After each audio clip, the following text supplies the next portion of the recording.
우리 함께 사도신경으로 신앙 고백하겠습니다. 전능하사 천지를 만드신 하나님 아버지를 내가 믿사오며 그 외아들 우리 주 예수 그리스도를 믿사오니 이는 성령으로 잉태하사 동정녀 마리아에게 나시고 본디오 빌라도에게 고난을 받으사 십자가에 못 박혀 죽으시고 장사한 지 사흘 만에 죽은 자 가운데서 다시 살아나시며 하늘에 오르사 전능하신 하나님 우편에 앉아 계시다가 저리로서 산 자와 죽은 자를 심판하러 오시리라.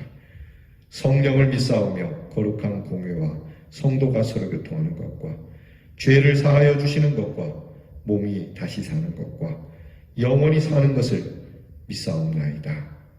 아멘. 찬송가 438장 내 영혼이 은총 입어 찬양하겠습니다.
기도하겠습니다. 언젠가는 떠날 세상이기에 우리에게 죽음이 온다 할지라도 하나님 죽음에 대한 두려움보다 이 죽음 후에 하나님 앞에 섰을 때에 우리의 모든 죄가 드러나고 부끄럽고 수치스러운 모습이 될까 두려워하던 이 인생의 가련한 죄인된 모습을 기억하시고 주 앞에 섰을 때 의롭다 칭하여 주시기 위하여 우리 주 예수 그리스도의 귀한 십자가의 은혜를 저희에게 더하신 하나님께 감사를 드립니다. 주님을 뵙기 전에는 하나님 나라가 멀리 있는 것 같고 죄인으로 살다 죄인으로 죽을 것 같았던 인생이지만 주님 내 마음에 오셔서 하늘나라를 이루어 주시고 내 심령에서부터 시작된 하나님의 나라가 이렇게 이루어지고 보니 주님의 얼굴을 배우는 것이 두려운 것만이 아니라 그저 감격스럽고 은혜롭고 하루라도 빨리 우리를 구원하신 주님의 얼굴을 뵙고자 하는 믿음을 주셔서 감사합니다. 이제 주님이 주신 믿음으로 걷는 이 길에 높은 산과 거친 들이 있다 할지라도 초막이든지 궁궐이든지 주님이 함께하는 이곳이 하늘나라임을 믿고 오늘도 우리의 모든 죄를 사함을 받은 이 기쁨과 감격으로 찬양하며 주님과 함께 동행하기 원하는 한날이 되게 하여 주시옵소서. 하나님, 여러 어려운 형편, 특별히 코로나 질병으로 어둡고 힘든 이 터널을 지나가야 하는 인생이지만 주여, 우리는 이것도 우리에게는 천국이 됨을 고백해 하여 주시기를 원합니다. 하나님 나라가 여기 있다 저기 있다 하는 것이 아니요, 이미 우리 안에 있는 하나님의 나라를 누리며 하나님의 다스림 속에 우리를 지키고 보호해 주시는 하나님의 전능하신 능력을 따라 오늘도 기쁨과 감사와 평강으로 살아가는 대연의 성도들이 되게 해 주옵소서. 하나님 아버지, 우리 사랑하는 대연의 성도들이 이 어려운 시기를 잘 견뎌낼 수 있도록 인도해 주시옵소서. 견디는 것뿐만이 아니라 이겨낼 수 있도록 인도해 주시옵소서. 우리 사랑하는 성도들이 이미 승리의 깃발을 가지고 승리의 계가를 부르며 살아가는 우리 성도들이 되게 해 주옵소서. 이 일로 가난하여 궁핍하여 꾸러 다니는 일이 없게 하시고 오히려 하나님께서 주시는 풍성한 은혜를 함께 나누는 우리 성도들이 되게 하여 주시고 이 어려운 형편 때문에 불평과 불만을 내뱉는 저희들이 아니라 감사와 감격과 희망의 이야기를 할 수 있는 대연의 성도들이 되게 하여 주시옵소서. 오늘도 우리 성도들의 가정을 지켜주시고 사랑하는 자녀들을 돌보아 주시옵소서. 우리들의 손에 하나님께서 풍성하게 부어주신 하늘의 축복이 가득하게 하여 주시옵소서. 하나님, 이제 내일 거룩한 주일입니다. 참 빨리 지나가는 세월 속에 어느덧 하나님 앞에 모든 성도가 함께 모여 예배 드리는 귀한 날을 기억해 하시고 이 예배를 통하여 하나님이 우리를 지켜주시고 인도해 주시며 풍성한 은혜를 주시는 하나님의 임재하시는 귀한 예배를 맞이할 수 있도록 이 날을 예비하는 자로 살게 하여 주시옵소서. 오늘도 하나님, 하나님의 말씀을 엽니다. 이 말씀으로 저희들에게 힘이 되게 하시고 이 말씀이 목적이요 목표가 되게 하여 주시옵시고 이 말씀이 우리에게 살아 역사하여 하나님의 크신 선한 의가 우리 모든 성도들에게 나타나게 해 주시옵소서.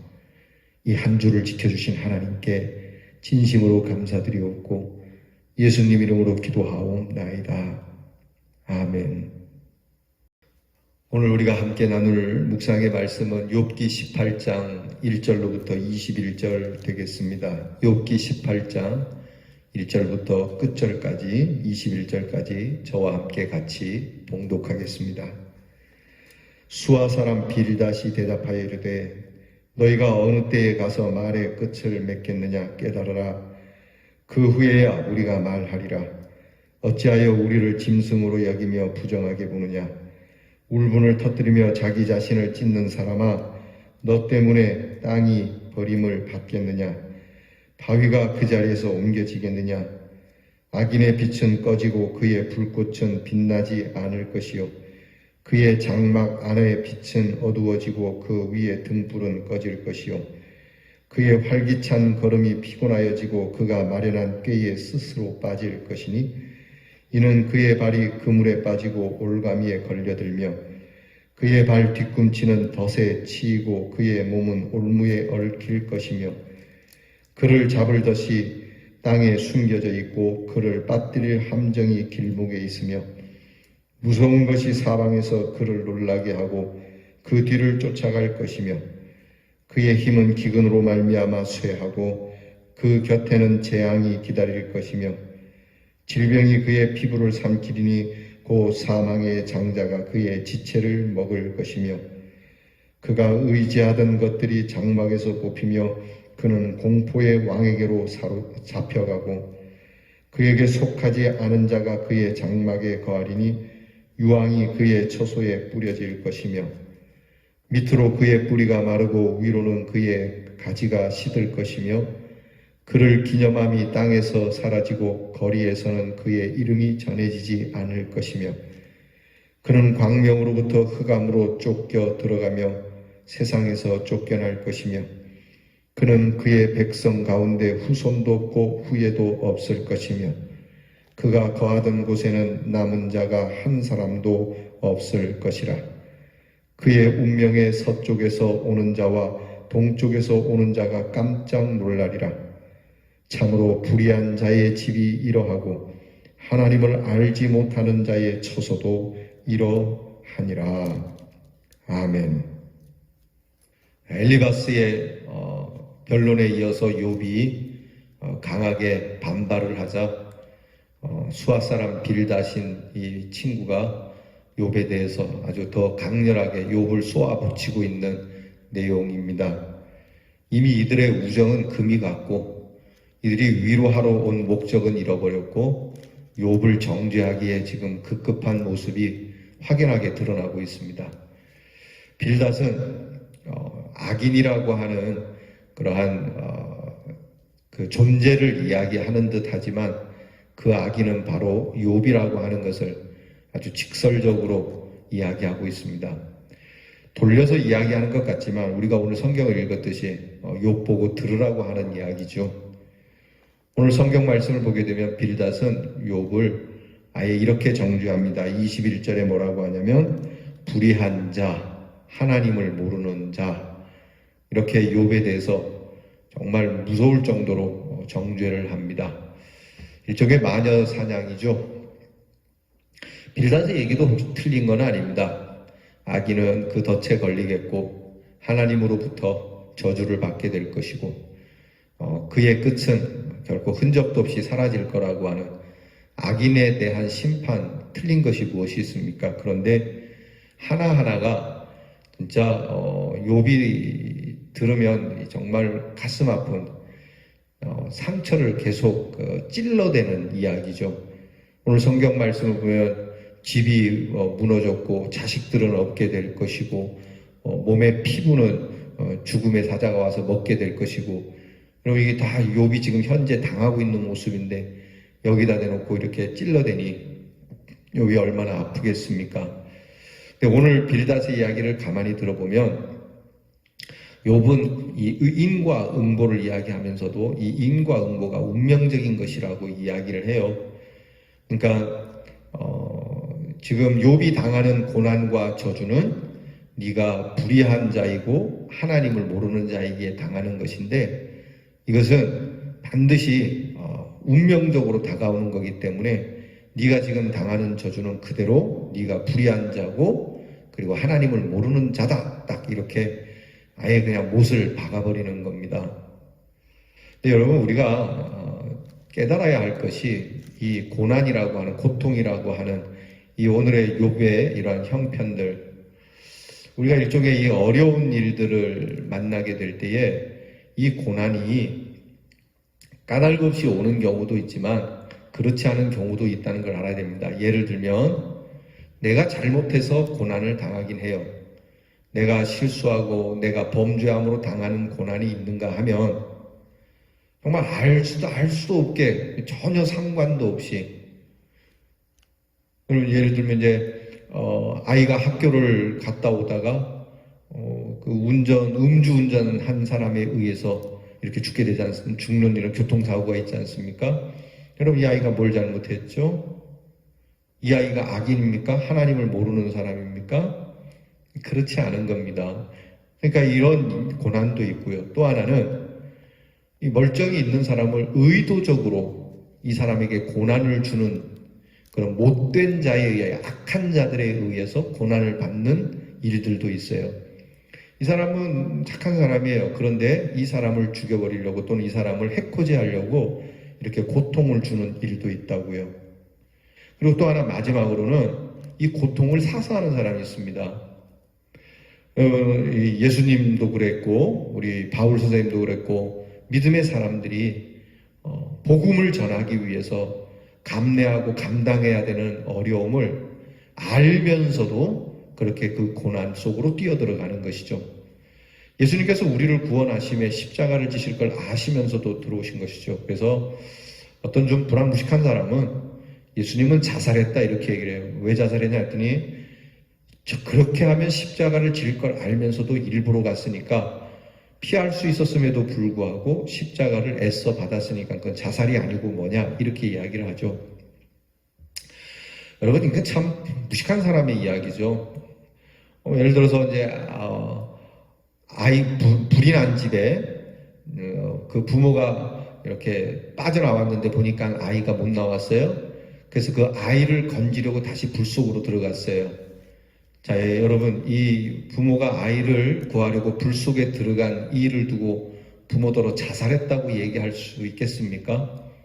이건 정말 나쁜 소리죠. 이건 악한 소리입니다. 근데 이 이야기를 지금 빌다시 하고 있는 겁니다.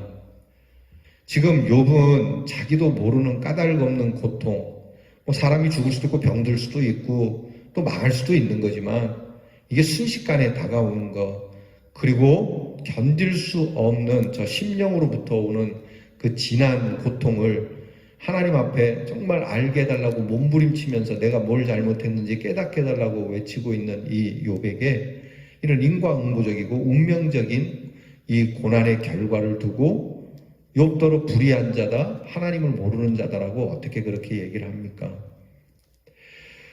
우리가 욥을 배우면서, 욥기를 배우면서 귀가 닳도록 들어야 되는 게 이겁니다.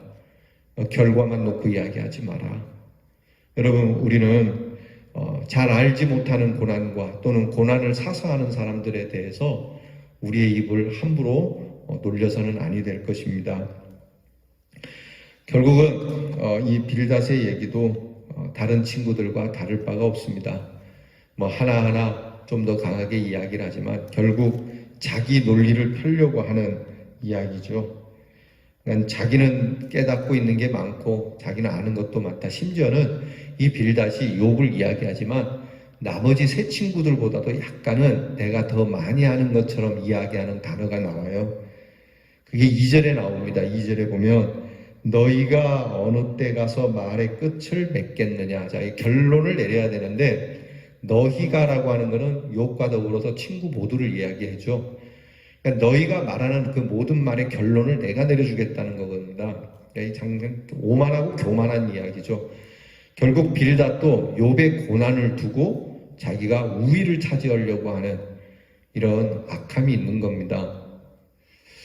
여러분 이렇게 틀린 말, 그릇된 말 또는 모자란 말에 대해서 더하여 줄 수는 있지만 지금 상황이 욥이라고 하는 이 친구의 고난을 두고 그 고난을 밟고 자기가 우위를 차지해야 되겠다는 것은 악한 겁니다. 그러니까 오늘 빌닷이 친구를 싸잡아서 이야기하면서 동시에 그 초점을, 그러니까 목표를 욥에게로 향해서 욥을 향해서 이제 개별적으로 공격을 강하게 해 들어가는 것이죠. 결국 빌닷과 같은 이야기도 많이 아는 사람이 저지르는 죄입니다. 여러분, 우리가 성경을 많이 알기를 원치 않습니다. 성경을 많이 아는 것보다 성경을 내 마음에 그렇게 심어두고 실천하는 것이 중요한 것이죠. 그래서 여러분, 성경을 많이 안다라고 하는 것이 지식적인 것을 제가 이야기하는 겁니다. 지식적으로만 많이 알지 마십시오. 성경은 삶으로 알아가는 것이고 성경은 특별히 사랑으로 알아가는 겁니다. 예수님께서 하신 말씀이죠. 너희가 율법을 아느냐? 그 율법의 완성이 뭔지 아느냐? 율법의 완성은 말을 조리 있게 하고 말의 앞뒤가 분명한 것이 아니다. 율법의 완성은 사랑에 있다고 말씀하죠. 하나님을 사랑하고 이웃을 사랑하는 것이 율법의 완성이다. 그러니까 욥의 세 친구들은 진짜 율법의 본래의 뜻을 몰랐던 겁니다. 여러분, 이것을 알아야 된다는 겁니다. 우리는 눈으로, 코로, 입으로, 귀로, 손으로, 발로 모든 부분이 사랑으로 들어와서 사랑으로 나가야 합니다. 사랑으로 오신 말씀이 우리를 통하여 나아갈 때 표독스러운 것으로, 사람을 정죄하는 것으로 나간다면 이것은 분명 통로에 문제가 있는 겁니다. 하나님께서 우리에게 사랑을 심었는데 어찌하여 너희가 사랑의 열매를 맺지 못하느냐? 어찌 너희가 한 입을 가지고 두 말을 할 수 있느냐? 한 혀에서 어찌 단말과 쓴말을 낼 수 있겠느냐? 바로 이 통로에 문제가 있음을 말씀하죠. 그래서 오늘은 우리가 하나님 앞에서 이런 것을 두고 운명적 원인, 응보 이런 걸 따질 것이 아니라 이렇게 까닭없는 고난 또는 때로는 사소하는 고난도 있으니 고난이라고 하는 것에 대해서 함부로 논평할 것이 아니라고 하는 것에 대해서 다시 깊게 묵상하고 오늘 이 땅에 그리고 세계에 여러 고통을 겪는 사람들, 아픔을 겪는 사람들, 그런 사람들에 대한 고통에 대한 이해를 사랑으로 이해할 수 있는 우리 대연의 성도가 될 수 있기를 주님의 이름으로 축원합니다. 기도하겠습니다. 하나님, 많이 안다고 사람을 정죄하는 일에 쓰는 빌닷과 같이 고통 속에 있는 친구를 불의한 자라고 하나님을 알지 못하는 자라고 이렇게 참 쓰라린 독설을 내뱉기보다는 그래도 하나님께서 그대를 의롭게 하실 것이고 그래도 하나님께서 그대를 알게 하실 거라고 하는 위로의 말과 더불어 고통받는 자들의 고통을 깊게 사랑으로 이해하는 우리 대연의 성도가 되게 해 주시옵소서. 예수님 이름으로 기도하옵나이다. 아멘. 하늘에 계신 우리 아버지여, 이름이 거룩히 여김을 받으시오며 나라 임하옵시며 뜻이 하늘에서 이루어진 것 같이 땅에서도 이루어지이다.